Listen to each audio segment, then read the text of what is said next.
Hello to wherever you are in Europe or indeed the world joining us. I'm Emmett Ryan, Connected Editor with Business Post, and welcome to the State of European Union 2021. What will it mean for Ireland?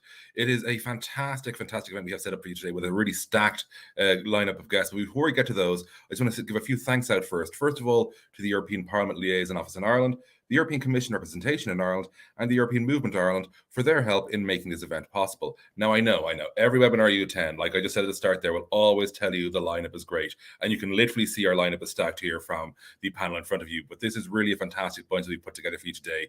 Joining me for this discussion are Danny McCoy, the CEO of IBEC, Deirdre Garvey, CEO of The Wheel, Patricia King, General Secretary of the Irish Congress of Trade Unions, Stephen O'Shea, Deputy CEO of European Movement Ireland, Emmy, Cuffe and Nguyen, Alternative National Citizens Representative for the Conference of the Future of Europe, Deirdre Clune, MEP for Ireland South, and Ciarán Cuffe, MEP for Dublin.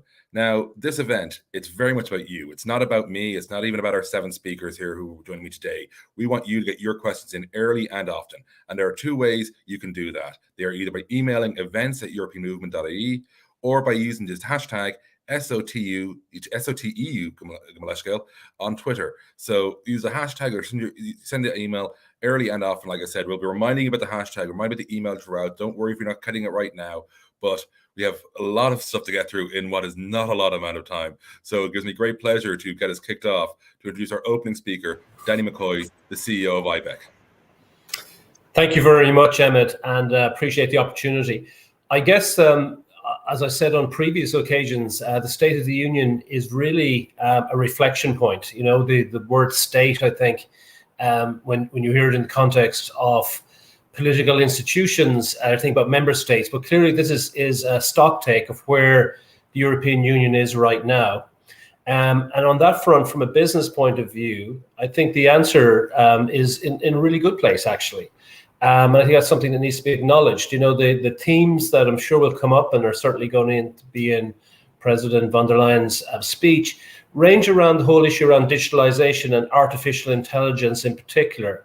And I think that digitalization agenda is particularly important to the Irish business community, given the deep investment that's gone on over the last number of years.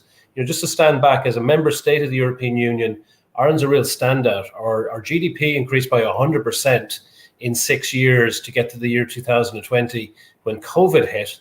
But the likelihood is, from the estimates now, that we're seeing that growth rate in Ireland kicking on again to about 20%. And that's reflective across the European Union more generally. There's a really strong rebound coming from the global economy and the setting, particularly of monetary policy, which is clearly competency for the European Central Bank. But we've seen the European Union in all its guises reflect the type of policies, particularly around fiscal policies, and now more importantly, structural policies that will help underpin that recovery. So in terms of the state of the Union right now, I think is a really positive point of inflection from a business agenda. The last pieces we could talk, and I'm sure we will, about peace and security, about the solidarity and the equity that's out there. For me, trends like multilateralism, I'm sure Patricia will talk about it later on, work we're doing here on collective bargaining rights and so on across that agenda. I think, though, from the business community, the most stark issue that we're grappling with is clearly environmental and climatic. And for business, it's not even so much the debate on the science and what is actually happening. It is what are now the constraints in terms of how we set up our businesses. And so with the Fit for 55 program in particular, what we've observed even just in the last 3 years, driven by the European Union, interpret whether the state of that is right or wrong, but it's a reality, is that we've had a near doubling of the ambition in terms of the volume reduction in greenhouse gas emissions. That doubling of volume was always going to be more than doubling of cost because you'd have done the cheap things first. So we're talking about a program here that's now going into national level as well, which is really hugely ambitious in terms of reducing emissions. The costs are indeterminate at this point, but we know there'll be more than double. And given the nature of post-COVID and Brexit and so on, we know costs are increasing significantly. And so the danger here, I believe, in the State of the Union is to keep the business community on board on these ambitions. lots of people can say nice things about what they'll sign up to in terms of pledges. But now when these become actually restrictive of business models, which they will, I think we'll start to see a lot more businesses engage, possibly critically, with the European Union. And I think that's a chance for us as influencers to get ahead of that. But we need to get ahead of it now because it will emerge in the next couple of months. I'll stop at that. That's great, Danny, and it's a great point to finish on as well. I think that'll make for interesting discussion later on in this event. But I now would love to introduce Deirdre Garvey. She's the Chief Executive of The Wheel. Thank you very much, Emmett, and thanks very much for the opportunity. So it's interesting when you look at the state of the union and where it is from the perspective of civil society. I guess I would say things are a bit more mixed in terms of where things are at right now in terms of the state of the union. And there's two main points that I just want to pick up on in that regard. So the first one is a commitment that we'd like to very much hear, the commitment to civil society and preserving civic space. And then the second one is understanding the pivotal role that civil society can play in delivering on key themes in the EU agenda, including the digitalization agenda and the climate change agenda that Danny's referenced. So firstly, in relation to the commitment to civil society and preserving civic space, it's absolutely indisputable that civic space is shrinking across Europe, with many governments using the COVID-19 crisis to restrict essential freedoms and stifle criticism. Research done by the European Civic Forum indicates that in some countries there's a really worrying shift towards right-wing populist policies that directly target and suppress civil society groups. And the EU just can't be complacent in this and has to make a clear show of support to civil society. And we want that to be translated into clear actions and funding to support a healthy civil society and civic space across Europe. The second area is really the pivotal role that the civil society can play in delivering the 6 European Commission priorities for this period. In relation to, for example, the European Green Deal, it was the activism of our sector that was key to getting the climate change and crisis and environmental degradation on the EU agenda in the first place. And it's absolutely our sector that can continue that activism, citizen engagement and grassroots buy-in from communities that will be essential to reaching our green goals and ensuring a just transition. Danny speaks about the engagement of a potential critical nature that will be coming down the line from business. We can be absolutely sure that engagement of a critical nature is going to come down the line from citizens and people, and communities and civil society are the leaders and are the glue that are going to be needed to bring everybody on that journey. In relation to digitization, for example, our sector is key to making sure that no one's left behind. Indeed, in relation to the economy that works for people, our sector is very much at the vanguard of the movement towards creating a social economy that works for the people and the planet. Socially innovative businesses that allow economies to grow while reducing poverty and inequality.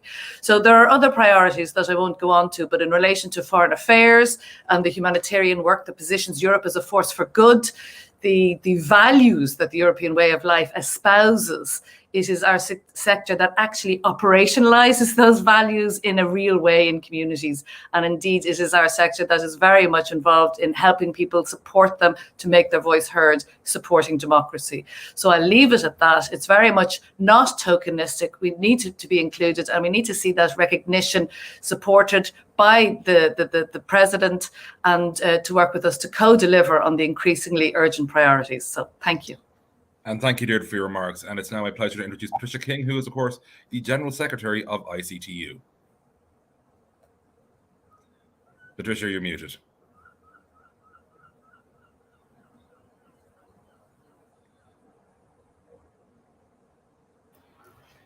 So in her last address, President von der Leyen herself reminded us that the truth is far too many people work no longer pays. And she's right. In the view of Congress, the proposed directive on adequate wages and collective bargaining will be the single most and significant piece of European legislation affecting workers since the foundation of the EU. The greatest enabler to equality in our society is the ability of workers to collectively bargain a fair and decent wage for the value of their labour. The current context is that 1 in 7 European workers, including 1 in 5 in Ireland, is a low-wage earner. There are several reasons why we must see this directive not diluted and enacted. Decent wages are a powerful wealth distributor. Decent wages increase productivity. Decent wages deliver labour market stability. In contrast, low pay negatively affects our economy and society generally, causing costly exchequer intervention, in the case of Ireland, hundreds of millions per annum. Across Europe, workers and their families who are subjected to the indignity of low pay and exploitation have often lurched into the embrace of the rising far right movement, and we all know the lessons of the tragic history of Europe in this regard. COVID-19 identified who our essential workers are, the service that they provide, and the fact that they are often undervalued and underpaid. Globally, labour markets now are experiencing chronic labour shortages. Ultimately, this can only be resolved through the provision of decent wages. We must therefore bring this directive home. The transition to the decarbonisation of our economies is now non-negotiable, really, and has to be implemented, and fast, but it must be just. Climate justice must ensure the journey to climate neutrality leaves no one behind. Funding supports, therefore, have to be targeted to assist impacted workers and their communities. And finally, the 2020 debate saw the President commit to a European Health Union, and the top discussion topics in the Conference on the Future of Europe is building a healthy continent. So conference is now getting into its stride, and we would like to hear how Europe can help achieve this aim. And for us, it means ensuring the right of every person, regardless of the location of the situation, to access high-quality, affordable health services delivered by resilient, well-staffed and well-equipped public systems with universal coverage. Thank you. And thank you, Patricia, for your remarks. And it's now my pleasure to introduce Stephen O'Shea, who is the Deputy CEO of the European Movement in Ireland.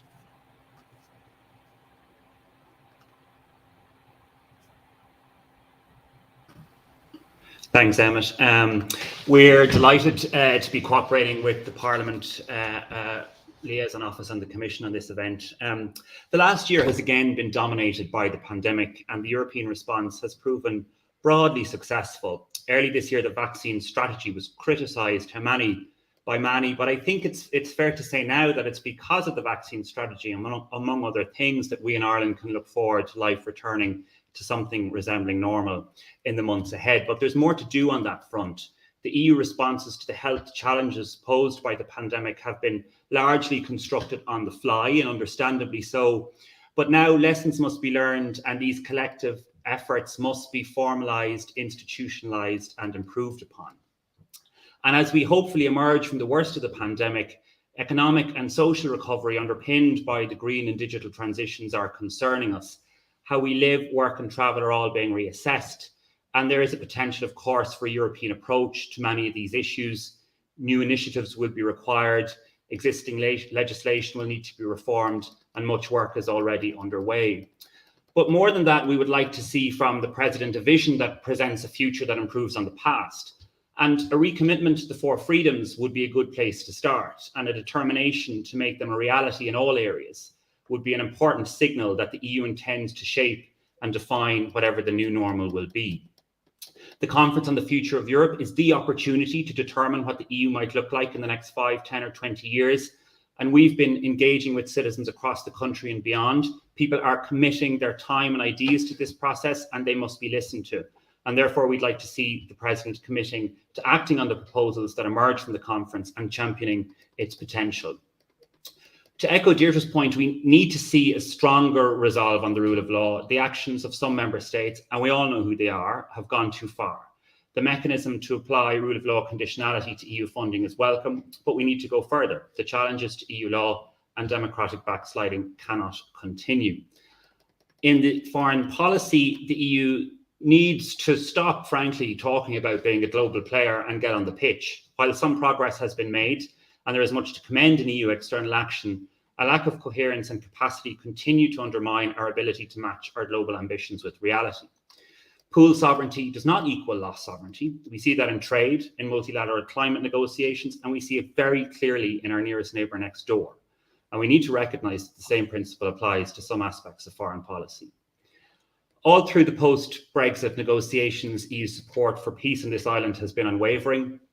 The Union's support for the Northern Ireland Protocol is unquestioned, but it should also be reaffirmed. There's so much more to say, but in the interest of time, I leave it there, Emmett, and hopefully we can deal with some other issues in the discussion.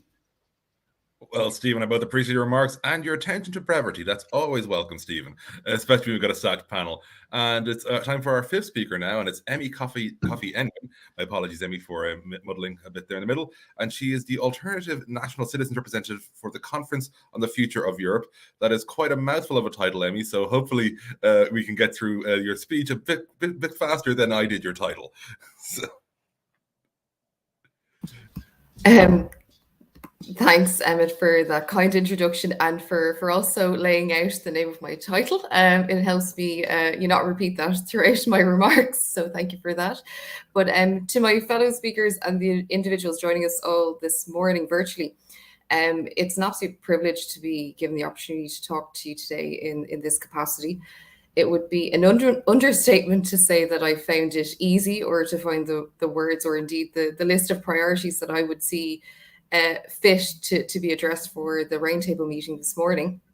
And that's perhaps because there are so many issues and compelling challenges to overcome that it can oftentimes feel extremely overwhelming, not only for myself, but for a variety of people, such as our EU citizens.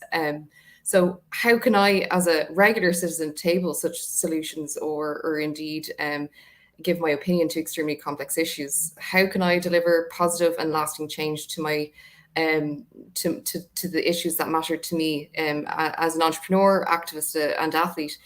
The questions I pose are to some degree reflective of my own desire to contribute, but also of the many young people asking themselves the same questions.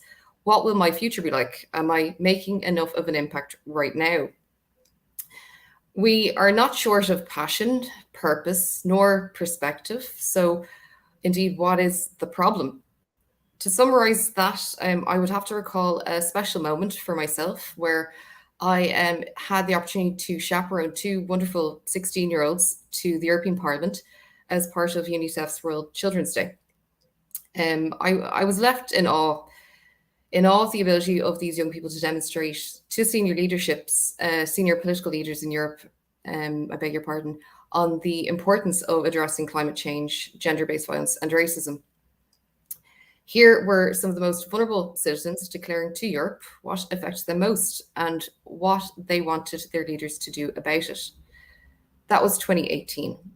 So what has changed since then? Fast forward to 2021, present day, we have been provided with yet again another IPCC report demonstrating the realities of the climate emergency. And not only that, Mother Nature herself has shown us a tiny glimpse of the type of humanitarian disasters that can potentially unfold in Europe and indeed the world. And of course, domestic violence has been exacerbated by the COVID-19 pandemic and racial discrimination spiraling out of control from our DMs and comment sections to football pitches. So I am under no illusion that my words today may not bring about dramatic change, but it is my hope that as a young Irish woman with Vietnamese heritage, that I can offer more perspective and work in partnership with many of our leaders here today on the more meaningful issues such as climate change, gender-based violence and racial discrimination, and give them the attention that they deserve. Thank you. And thank you, Emmy. That was very fantastic. Really enjoyed listening to you. Now, our last two speakers happen to be elected representatives, so this seems like a perfect time to remind you to get your questions in. You can do that by emailing events@europeanmovement.ie or by using the SOTEU hashtag on Twitter. And the first of our elected representatives to speak, it's my pleasure to welcome Deirdre Clune, who is MEP in the European for EPP, in Ireland South.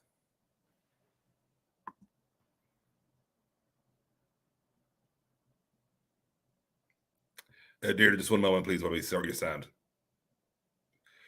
Folks, it would not be a webinar if there wasn't an issue with somebody being on mute inadvertently, even if it's not in their control. So we will bear with us for just a moment and we'll hear from Deirdre.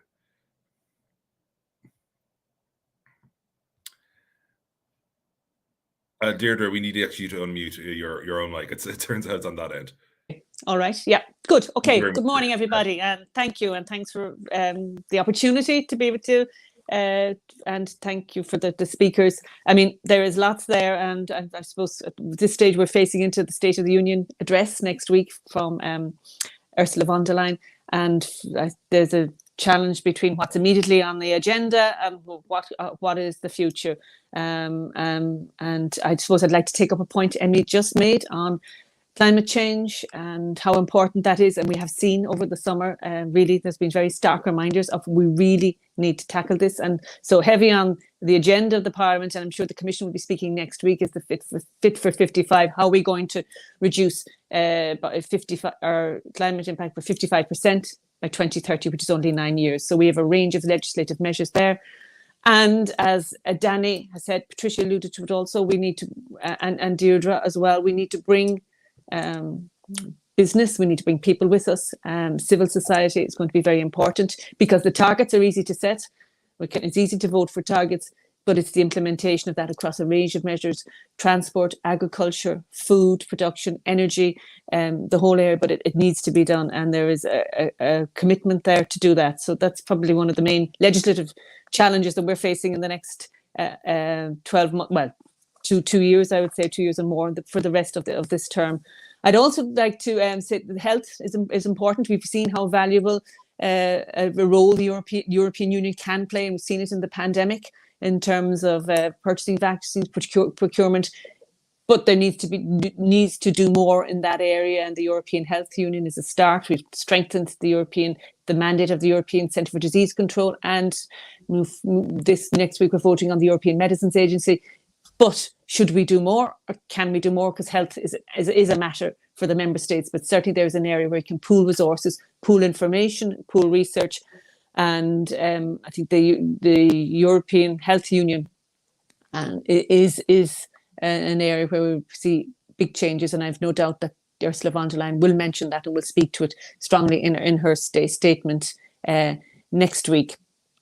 Also, the future of Europe. I'm on the conference, a member of the Conference of the Future of Europe, as is Emmy, and look forward to working with you. And the citizens panels are starting this week, consulting with citizens, hearing from them. The idea is we have a bottom-up approach, how they want, what kind of Europe they want, do they want it to change? Are they happy as it is?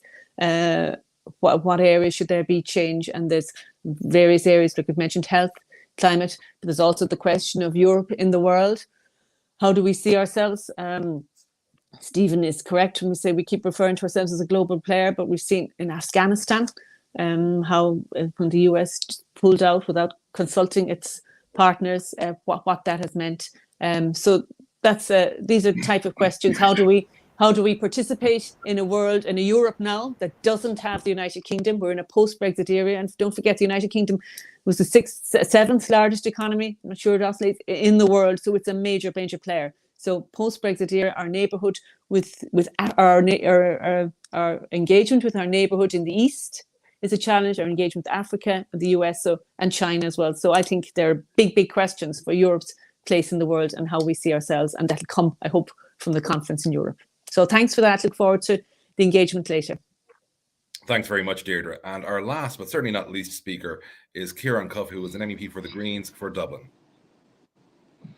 Thanks very much, Emmett, and really good to be with you this morning. I think it's worth while at the outset just taking stock of where we are and what has happened over the last 18 months. The COVID crisis has taken the lives of almost 1 million people in Europe and has shook Europe to the core. And I think Europe, in a sense, took a while to respond to this crisis because health has not been traditionally a European Union competency. So it did take some time to get started. But there was also an ideological challenge. Stephen referred to the importance of the 4 freedoms, of the movement of capital, of goods, of people, and services provision throughout the Union.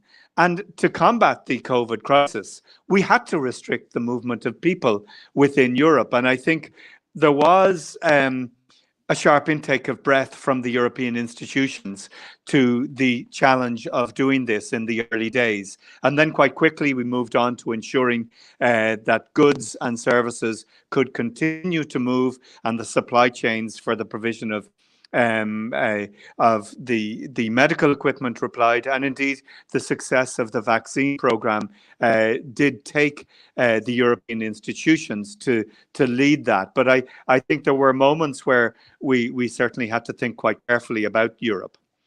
The other thing we need to think about in taking stock is clearly the climate crisis, and the release of the IPCC report has focused our attention, and indeed the record temperatures we saw in Ireland yesterday, or record temperatures within the last 100 years of 28.6 degrees at Glen Bay, showed us that the climate and indeed the weather is changing, and we need to respond to this.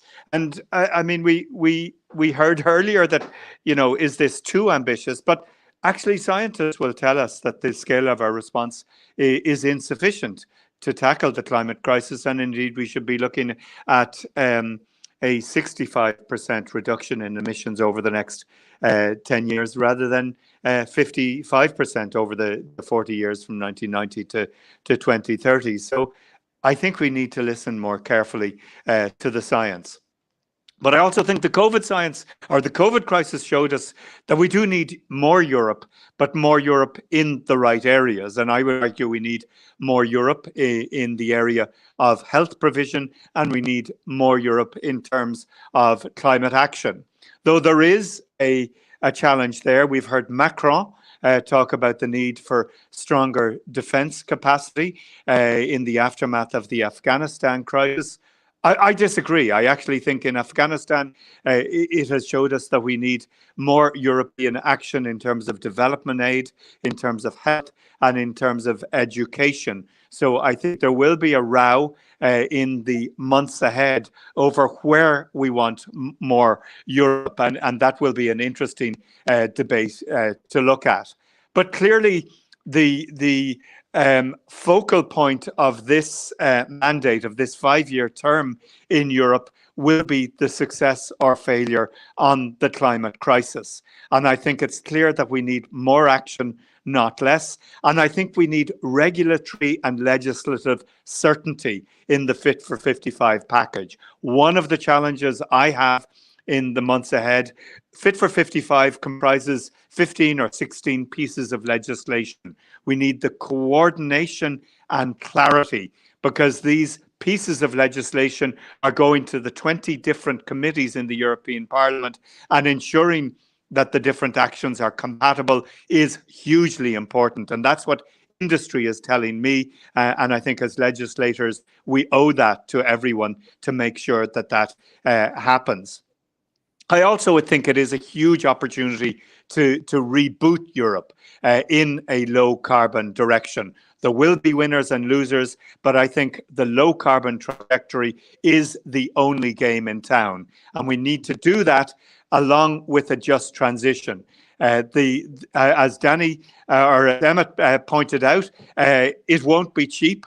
And we need to make sure that it doesn't impact adversely on those least capable of taking action. So we need to ensure that there's a just transition, and that those on low incomes with limited opportunities are protected as the price of carbon increases, not only this year, but in the coming years. So a very full plate over the autumn, and indeed over the next 2 years, as most of the Fit for 55 legislation comes through the Parliament and then is decided on at trialogue with the European Commission. I think the future of Europe debate will open up the broader issues of where we want more Europe and less Europe. I think we want less red tape, but I would certainly argue we need more climate action, and we need that just transition. So I'm looking forward to the discussion continuing over the next few minutes with you all.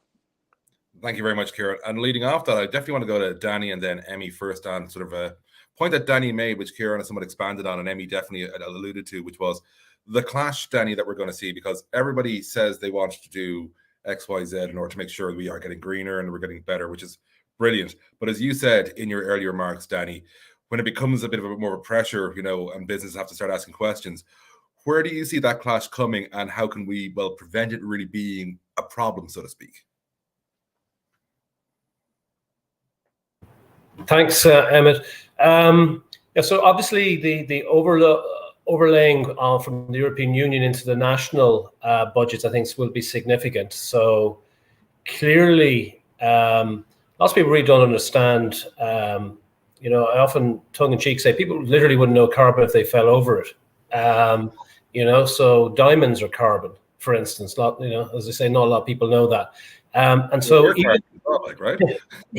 even on issues around using the word carbon, we're not just talking about carbon emissions, we're talking about all greenhouse gas reduction. So there's a fair bit of ignorance, but there's a lot of people with a passion to want to do the right thing.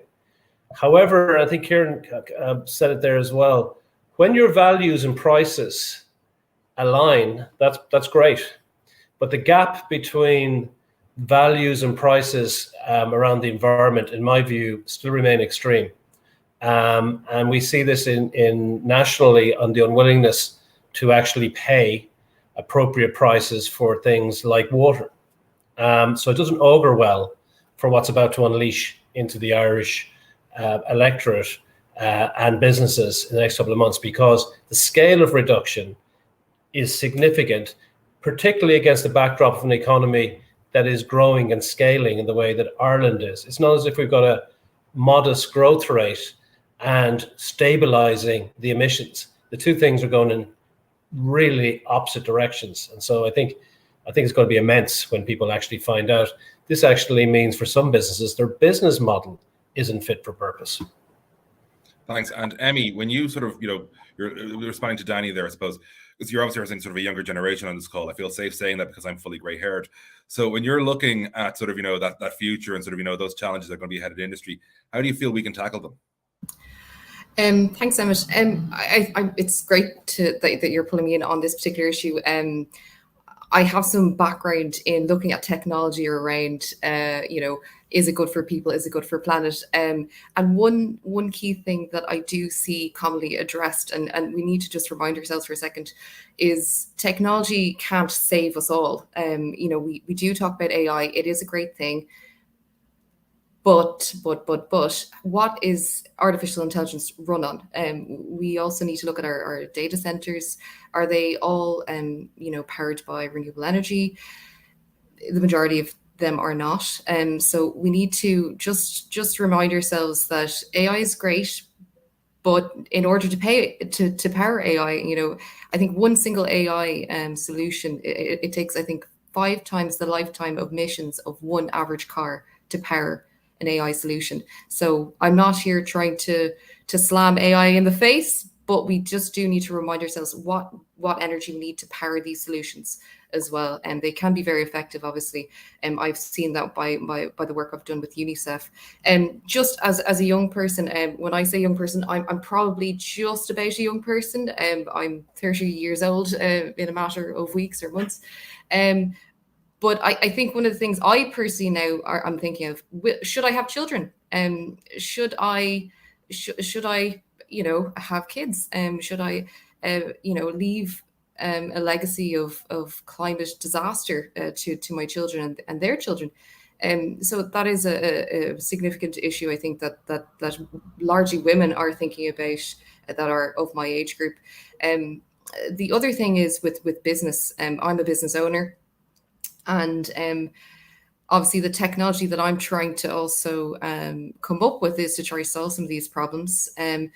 But I do think that in terms of digitalization and digital transformation, we need to incentivize businesses to look at green alternatives or renewable alternatives when they are looking at different technologies or suppliers. So that's another thing that I'd like to hear more about, maybe from other speakers in the room, and like what things we're going to do about that.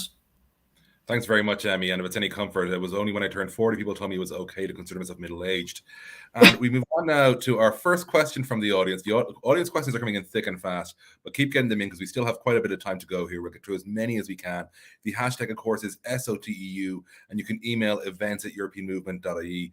And our first question is from a parliamentarian, so unsurprisingly, he's quite verbose, but thankfully, Dennis Naughton, who has joined us and sent this question, realized you better put the important bits in bold. So I'm going to go to Ciarán with this question first, and it's the headline on the Irish Farmers Journal on 21st of August.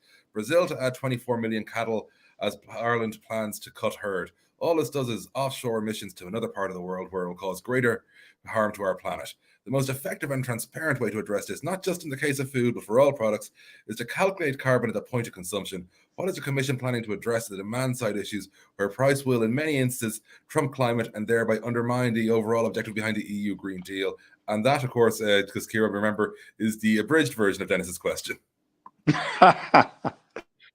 Well, look, I mean, Dennis has hit the nail on the head. There are huge challenges in goods and services that come into the Europe from outside the Union.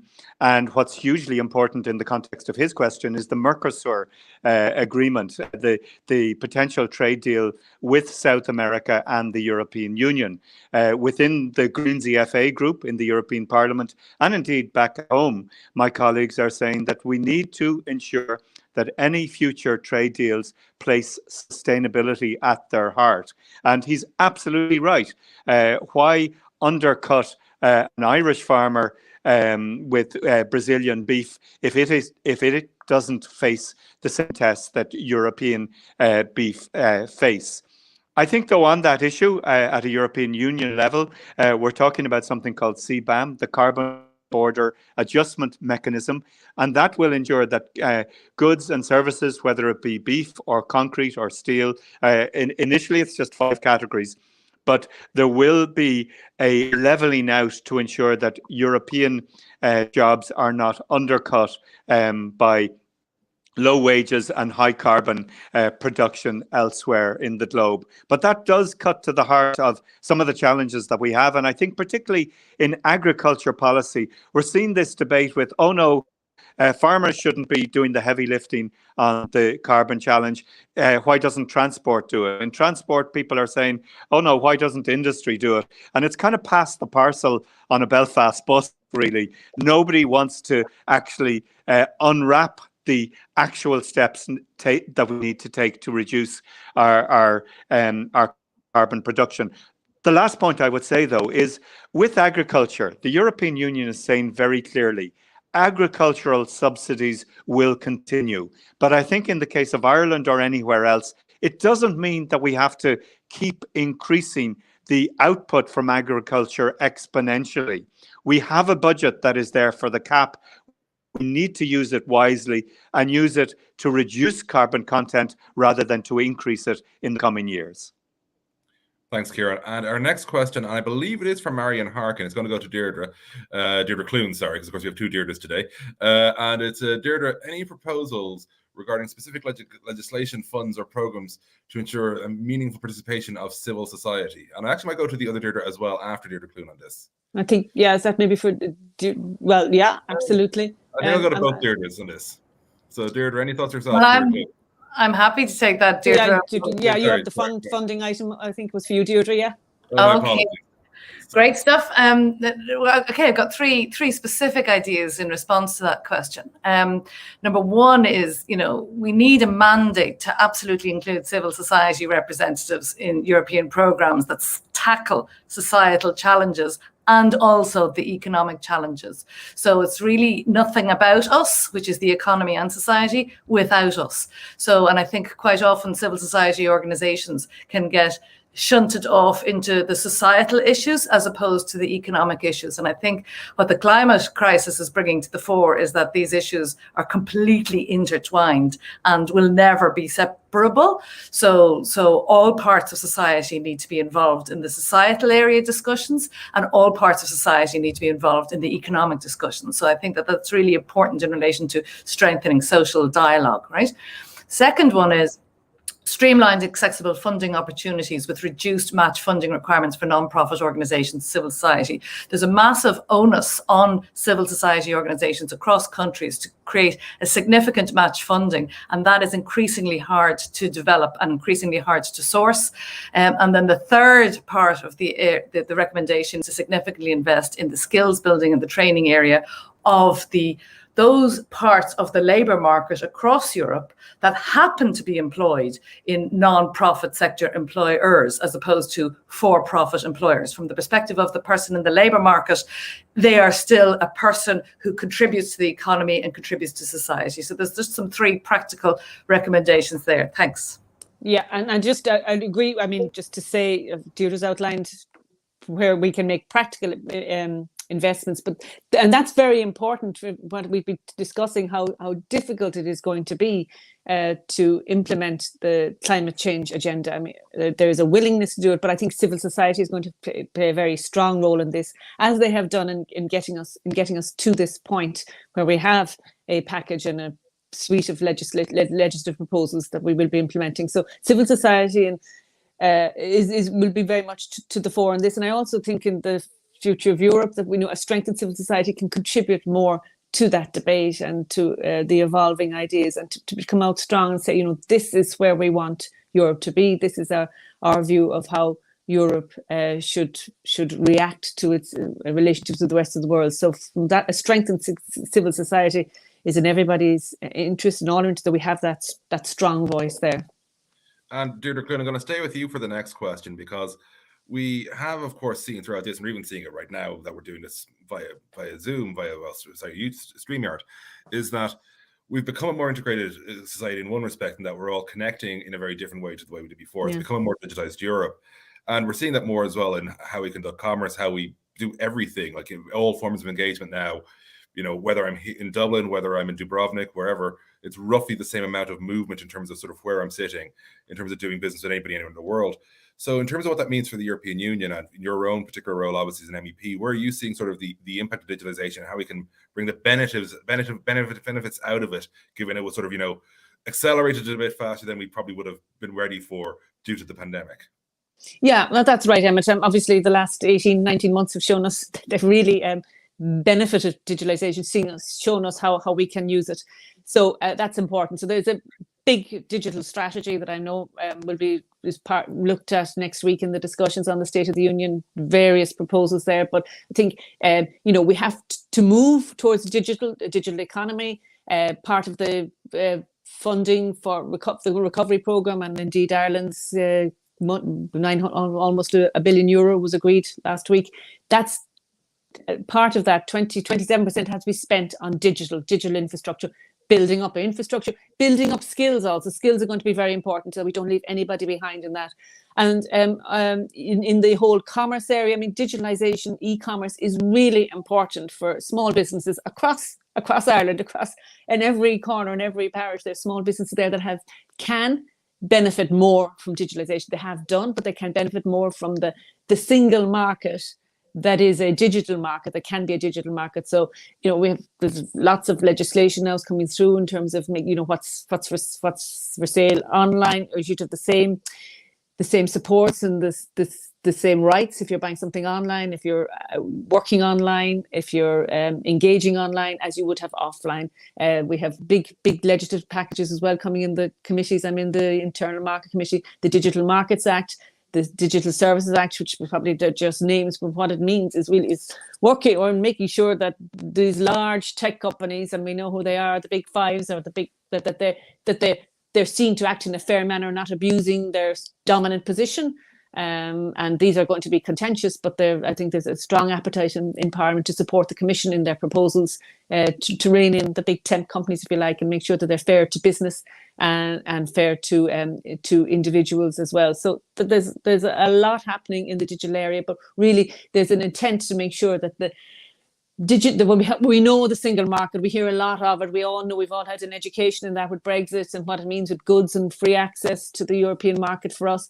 But also there's a digital single market that hasn't established to the full extent that it could. And that's what we want to do. And that's a strong ambition of this Commission.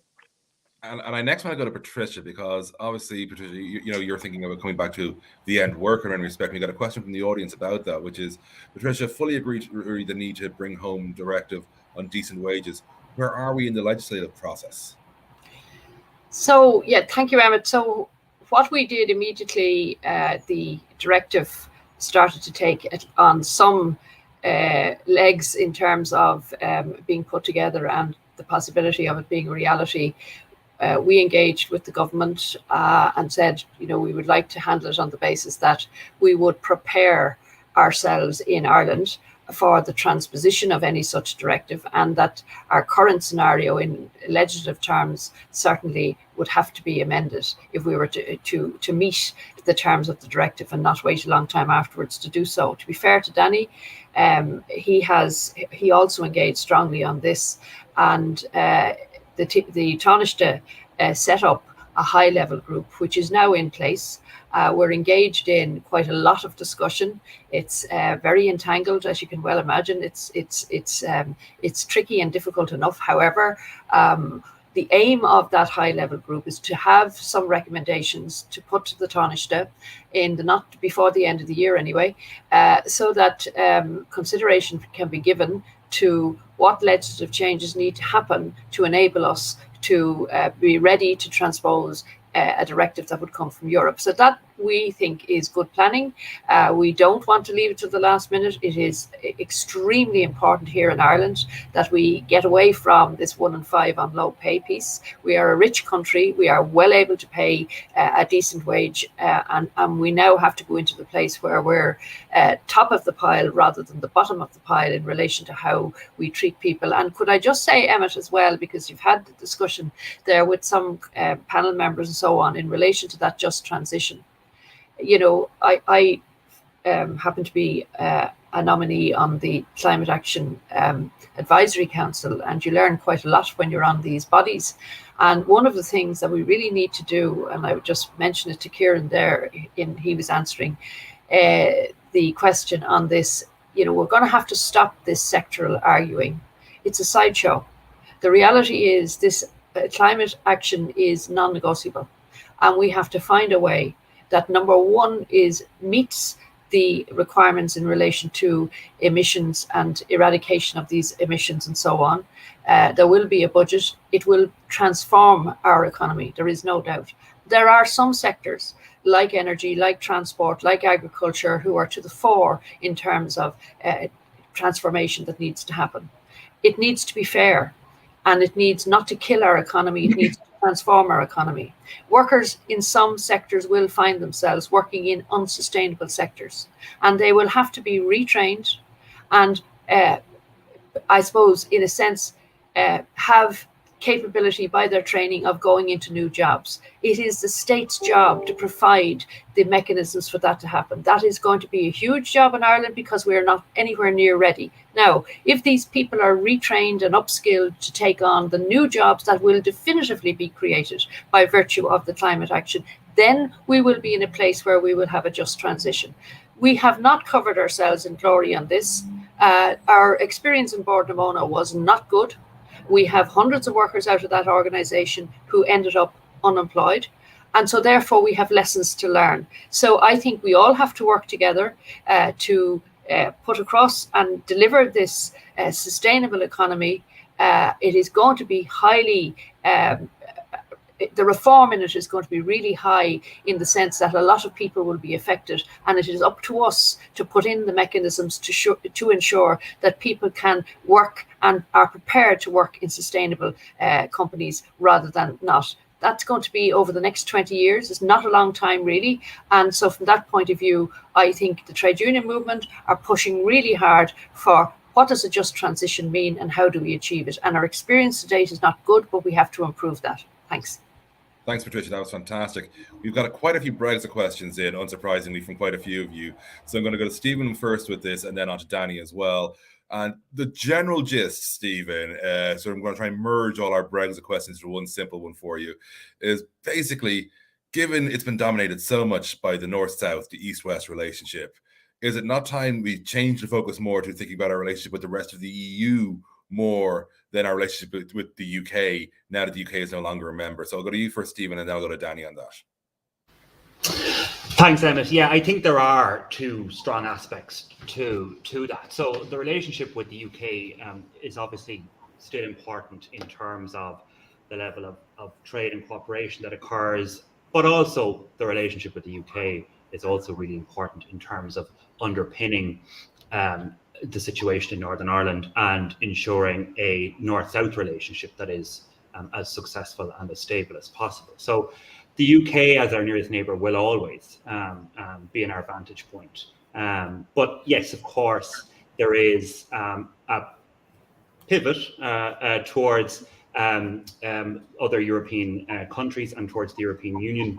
I mean, you've seen, some of this emerge since Brexit, and I think from the Irish perspective, we're still probably feeling our way through that a little bit at a political level. So, we have aligned on some issues with, some of the Nordic countries. I mean, the visit of President Macron last week, I think, was a pretty good demonstration of Irish-Franco relations.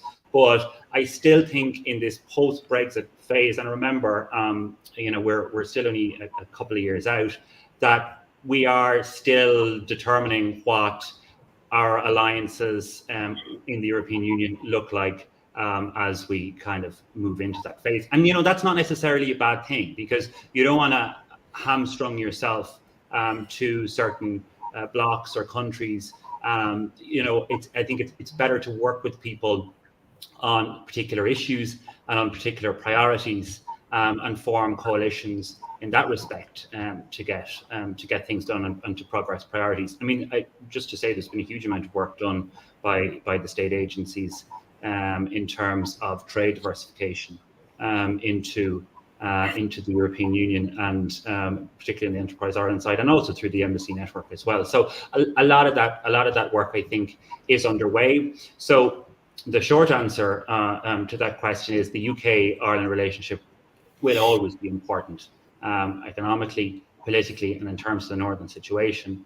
But yes, I think the particularly more focused and targeted and strategic relationship with some EU member states on particular issues will come more to the fore in the years ahead. And so, as Danny, like the sort of, some of what Stephen said in the question, like the focus has been so much on the Ireland-UK relationship during this post-Brexit era. Has it detracted a bit from our relationship with our continental partners? I'm sure it has. Partly a function of what's happened in Ireland over the last decade, which has been spectacular in terms of wealth creation. The distribution of that can be argued about, but gives us an opportunity to redirect a lot of those resources. And I guess, in kind of thinking of concluding here, I've never actually in my life quoted Bono ever before, so this is a new one for me. But the notion that, Europe is a thought that needs to become a feeling. This idea of intangibility, that can't touch it, imperceptibility. This is exactly what we have to grapple with, not just on Europe and the institutions, but also on the environment. Gases by their nature are intangible, and our wealth in Ireland has actually come from intangibles in the last decade, from intellectual property. And so our real grasp, given our Catholic traditions, is that transubstantiation of trying to move from intangible to make these things tangible. We're going in reverse. And I think that is the challenge for anybody who's European or Anglophile or a citizen, as Patricia said. This is really about, can we envisage a future that's intangible? And the European Union is probably the best mechanism to bring that about. And just for those who are not familiar with theology, if you really, really want to bore a room, explain the difference between transubstantiation and consubstantiation and go into great depth debating it, trust me, the room will fall asleep very fast. Emmy, I want to go to you with the next question. Thanks for that as well, Danny, by the way. I want to go to you with the next question, because I think it's important we do address the crisis in Afghanistan. And of course, it's going to bring up questions about immigration. And we've seen sort of when it comes to sort of Europe not working together, that it sort of seems to put pressure on particular member states. And one of the things I think we've found in the general discussion here, there needs to be more collective work together. So what can we do sort of, what would you like to see done rather at a European Union level to ensure that a member state, which may be sort of the point where many of those immigrants have to come through, isn't left on its own to manage that and to ensure the crisis is handled well? It's a big question, Emmett. Well, it's one of the biggest blunders of the Biden administration, I have to say. And I think one of the panel members also alluded to it earlier, where we're looking at our ally, the United States, and we could have gotten a heads up about this. But exactly the point, this will be left to the EU to deal with, unfortunately. We've seen the repercussions of other challenges of migration from the African continent as well. I'm also in a privileged position where I've been a board director and deputy chairperson of the Africa Ireland Centre. So I've had an opportunity to really speak to the African diaspora here in Ireland. And it is really troubling, in as much as it is to get to Europe, but also what do we do to support these individuals who faced enormous difficulties? Do we have the means to support them? Sometimes we don't, unfortunately. We're dealing with the housing crisis as well. That's also affecting the likes of myself and other people I know. But with regards I feel you, don't worry. Yeah, with regards to Afghanistan, I mean, from a humanitarian point of view, it's just a complete disaster. And I hate to say the disaster word on and on again, but it is, and I think it will require a united Europe to respond to it. In terms of what we can do, I mean, it's welcoming in those that are refugees at the moment. I think we also need to relook at women, and particularly children who are left in Afghanistan. How do we respond to that? As a daughter of a refugee, I mean, I have dealt with kind of the legacy of trauma. I won't go into detail about that. But it exists, and there is this thing called there is a syndrome actually that is left with people who make such mass movements across countries, and it has challenges with your mental health, and I mean, for instance, imagine traveling for 2 years from Mali to get to Italy and then have to learn the language. I mean, think of it if it was swapped around. It's an enormous difficulty that we face. So I'm not exactly what the answer is, but I'm open to hearing other people talk about it, and maybe I can impart some more perspective. Well, I think Stephen definitely would be a great person to talk on this, given he's sort of representing the whole European movement here in Ireland. Well, I just wanted to make just a quick and general point on migration and the European response, Emmett. There is a, particularly since the migration crisis 2015-2016, there is a sense that pervades in some quarters, in some member states, and in some institutional aspects as well, I think, that you can solve the migration issue, and this is one of the reasons that there has been relatively little progress on it, but that you can solve the migration issue through outsourcing and securitization. So by paying others to solve the problem outside of the European Union, and also by improving the security of European borders. But unless you recognize that there is a welcoming aspect to this, that you actually have to accept some level of migration to be determined, then you're never ever going to solve this problem. And so I think there is an onus on people with an interest in this to call that out, and to call out that the solution to migration cannot be solely securitization and outsourcing, that you actually need to accept and welcome migrants as well for any sort of progress to be made on this issue. And I'd like to bring in Deirdre Clune on this as well, and then we will get to what will be our last question before the summation remarks. Okay, thanks, Emmett. Can you hear me? I'm not sure on the microphone. Yep, okay? Yeah, good. Okay. Just on the whole migration issue, there is a migration pact as proposed by the Commission, and that hasn't been agreed by the member states, and that would involve I don't want to use the word, but a sharing based on income and based on the size of the population of the country, a sharing of refugees. Because actually, at the outset, you should say, if there's refugees, people come from war-torn areas and are oppressed and flee their country, we all have a duty, an international duty, to provide a safe haven and shelter for those people. And Ireland is doing it, as we know from following Afghanistan. But this goes back. If you look back, as a review, I mean, Italy, Greece, Malta, those countries were bearing an enormous burden of refugees that were arriving on the. We've briefly lost Deirdre there, but we'll hopefully get her back shortly. And when we do, we will, of course, get back to her on that point. But I suppose one of the things we've been discussing throughout this is sort of, the need to work more together as a union. And I suppose that was one of the points Deirdre was getting to, which was the burden was on the individual country rather than the union coming together to help these refugees coming into Europe. And I have a question that's from Alice Mary Higgins, a senator, obviously, here in Ireland. I'm going to go to Deirdre Garvey and Ciarán with this first. Well, actually, no, we'll go back to Deirdre first, then we'll get to the Alice Mary Higgins question. Deirdre, if you can wrap up there, please. Sorry, will you wrap up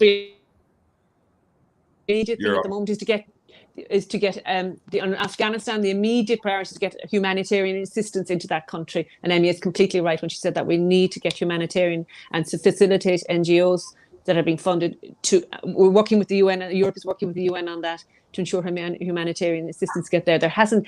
The neighbouring countries, Pakistan, Turkey, is what they're bearing. That's where the refugees are going at the moment. They're not coming to Europe yet, but we need to do our part. And now that there's a government in place, you can start negotiating and working with that. That's great, and thank you very much, Deirdre, for your comments. I'm going to go to Deirdre Garvey. I nearly said other Deirdre, which is very rude. We're all the first Deirdre when you think about it. And Ciarán Cuffe then with this question is from Alice Mary Higgins, as I was saying. And I suppose I'm going to sort of bridge it slightly because, of course, Alice, being a parliamentarian, has also been almost as verbose as Dennis Naughton. And so basically, she, like sort of the approach we're talking about when it comes to a European health union, Deirdre, is obviously an area yourself and Ciarán are passionate on, try and make it broader when it comes to health. I suppose we obviously are still seeing the blocking of the trip waiver, though. But when it comes to a stronger role the EU can play, because you're obviously looking from sort of the non-profit sector, can do to help with rapid global vaccination. Do you feel that we as a union, if you as a European Union citizen, we could see more from the EU to do more to help with that global vaccination? I'll go to Ciarán after you on that, Deirdre. Well, I mean, this relates to the question of Europe's role in the world. It relates to the question that Emmy was bringing up in relation to the values that underpin the European Union. And we've spoken about that in relation to migration. We've spoken about that in relation to a just approach to the challenges that are coming. And these are not simple issues. These are all intertwined. And they relate to a really clear understanding when we talk about the Conference of Europe. What does it mean to say in Europe we have the values of solidarity, and translating that into the health challenges, translating that into the economic challenges and the fair wage challenge, and translating that into the health and the global other challenges that we face? There's no easy answers. I can't give a glib sort of 30-second answer, so I'm not going to.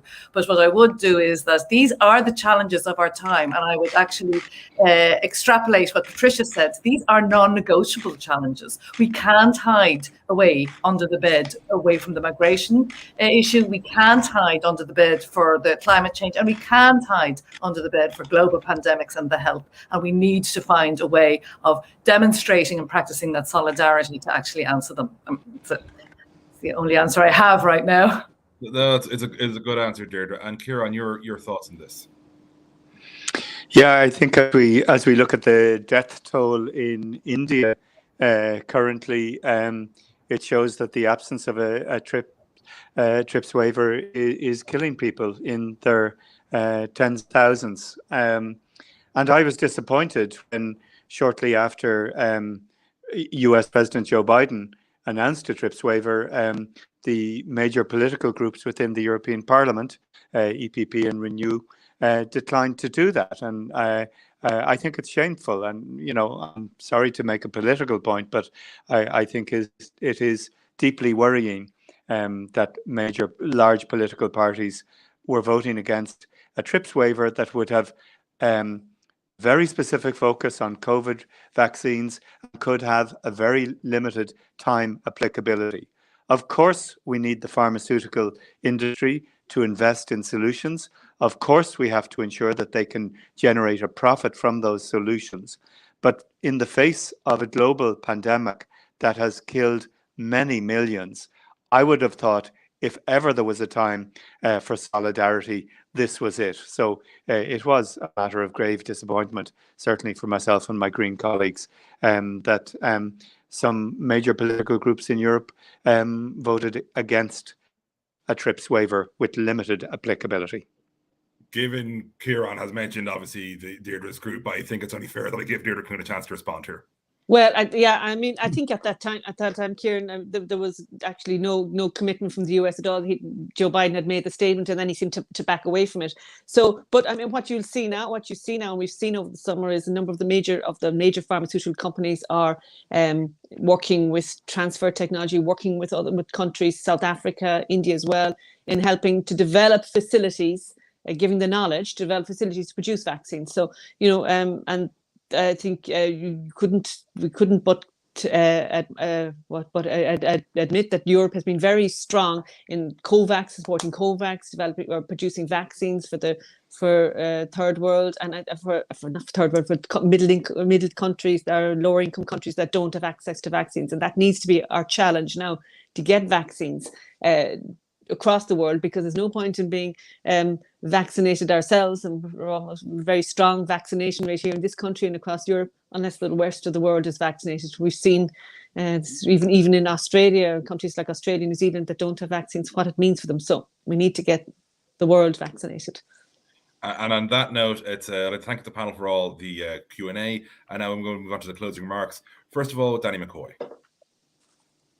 Very much, Emmett. I guess for me, a lot of the conversation we're talking about, particularly in the environment and issues like data centers, which will become very topical, this revolves around the distinction between imposition and incidence.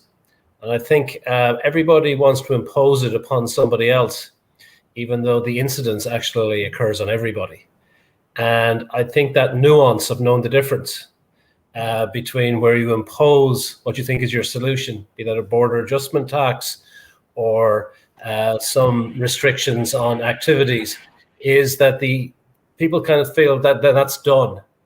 They've imposed it on somebody else, they passed the parcel, but the incidence actually on issues around the EU, those big issues, not just in the environment, but around digitalization, about the geopolitics, is an incidence on all of us.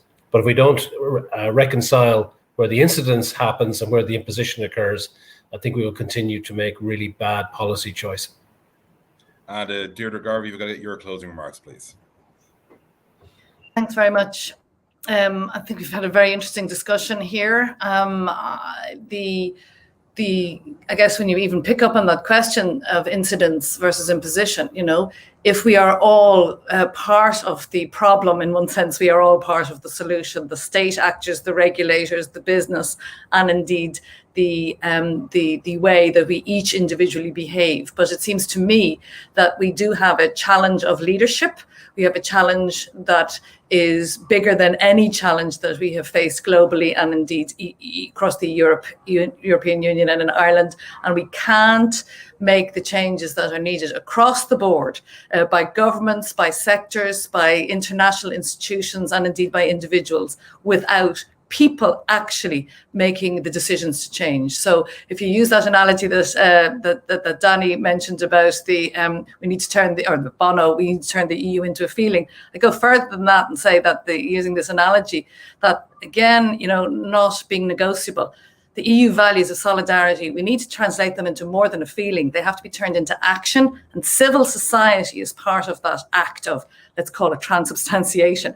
Civil society is absolutely key. We need to bring people with us. We need to preserve the democratic way of life that we have here and our values. And we do have a challenge ahead of us in terms of across all sectors and across all countries in making the change needed. Thank you.